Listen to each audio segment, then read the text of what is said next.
année. En janvier, tu as fait des résolutions, tu as fait l'inventaire. Peut-être en décembre, en janvier, tu as fait l'inventaire, tu as écrit des choses que tu dois faire, des choses que tu ne dois plus faire, des gens que tu dois faire entrer dans ta vie, des gens que tu ne dois plus faire entrer dans ta vie, des choses que tu dois accomplir, des objectifs que tu dois atteindre. Et parfois, sur le parcours, sur le chemin, tu as été distrait par des amis, par des relations, par des déceptions, par de la maladie, par je ne sais pas quel a été le retard, mais en tout cas, tu vas pas me dire que tu es allé à 100 à l'heure, parce qu'en tant qu'enfant de Dieu sur la terre, nous sommes toujours bousculés, nous sommes toujours retardés, nous sommes toujours attaqués, ainsi est la vie des chrétiens. Donc, je ne sais pas toi qu'est-ce qui t'a attaqué. Peut-être c'est la maladie. Moi, c'était la maladie. Je ne sais pas toi qu'est-ce qui t'a attaqué. Peut-être c'était une déception. Peut-être que c'était des oppressions spirituelles. Peut-être que c'était de l'envoûtement. Peut-être que c'était les finances qui t'ont retardé pour pouvoir accomplir cet objectif, ce projet, le mettre à terme, le manifester, le réaliser. Mais en ce 6e mois, reprends ta liste et regarde. Rien n'est encore gagné. Tant que la cloche n'a pas encore sonné, il y a encore de l'espoir. Il nous reste encore 6 prochains mois. Mais là, maintenant, c'est le moment de refaire ta liste, de recommencer les résolutions, de regarder là où tu as introduit les espions, là où tu as introduit les Jonas, ces gens-là qui rentrent dans ta vie et ta barque commence à bousculer. Ces gens-là qui rentrent dans ta vie et tout ce que tu entretiens ne marche plus. Ces gens-là qui rentrent dans ta vie et tu commences à tomber malade bêtement. Ces gens-là qui rentrent dans ta vie et tu as l'impression que tous les attaques spirituelles sont pour toi. Ces gens-là qui rentrent dans ta vie et tu as l'impression que tu es en train de perdre, tous les finances tombent. Les Jonas. Lorsque Jonas est rentré dans la barque, ce navire-là, les passagers de ce navire-là, c'était des trésoriers, des gens qui avaient de l'argent, de la richesse, de l'or. Je ne sais pas où est-ce qu'ils étaient en train de partir, mais en tout cas, la Bible nous dit que c'était des gens qui portaient des marchandises de valeur. Mais lorsque Jonas est arrivé, la barque a commencé à bouger. Ils ont commencé à se sentir tellement mal qu'ils ont commencé à chercher qu'est-ce qui se passe, quel était le problème, quel est l'intrus. Donc si les gens arrivent jusqu'à la dimension de chercher quel est le problème, ça signifie que le niveau était allé trop loin. Ils ont commencé à chercher quelle est la source du problème, quelle est la situation qui a fait de telle sorte que non, leur bateau commence à chercher à couler.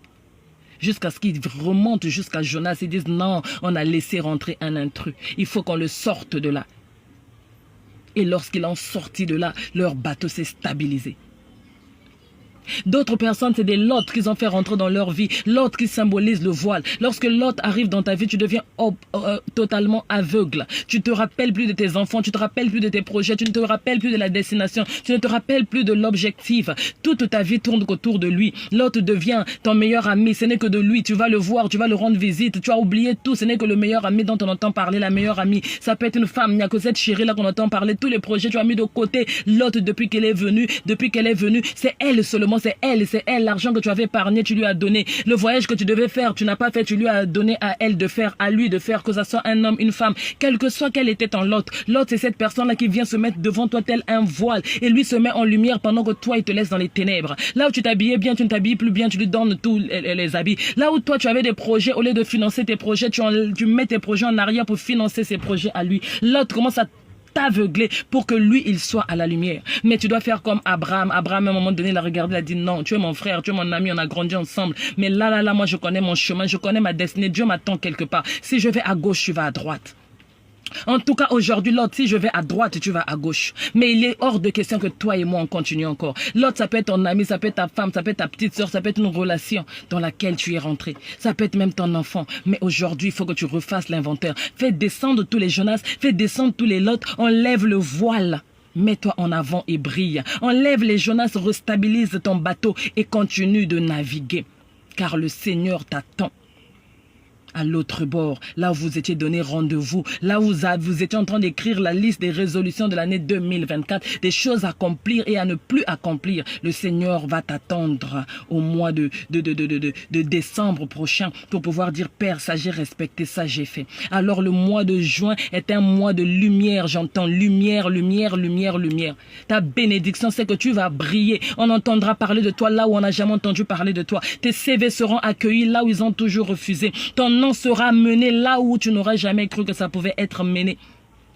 Le mois de juin, ce conjoint qui n'a jamais voulu être avec toi va être avec toi. Ce conjoint qui a toujours hésité au mariage va venir te proposer une bague de mariage. Le mois de juin, là où on t'a gardé dans l'obscurité, le Seigneur va te prendre pour te sortir. L'obscurité dans le travail, le Seigneur va te positionner. Cette promotion que tu attends, tu l'auras. L'obscurité dans le mariage, le Seigneur va t'envoyer celui qui est fait pour toi. Celle qui est fait pour toi. L'obscurité dans les finances, le Seigneur va permettre que tu vendes cette parcelle, cette moto, cette voiture, cette chose-là que tu attends et tu espères tant pouvoir vendre pour pouvoir résoudre tous tes problèmes. Que le Seigneur te bénisse. C'était moi, la sœur Grâce, pour venir te laisser les bénédictions du mois de juin. Sois fortifié, vaillant et fidèle héros. Sois fortifié, continue la marche. Tu as encore 6 mois, rien n'est encore perdu. Revisite la liste, change les choses, jette Jonas, fais descendre Lot et reprends le contrôle de ton navire. Reprends le contrôle de ta course et tu vas avec ces 6 mois-là, réaliser tout le retard. Le Seigneur a dit, tout ce qu'on vous volera, tout ce qu'on vous a volé, je vous le rembourserai.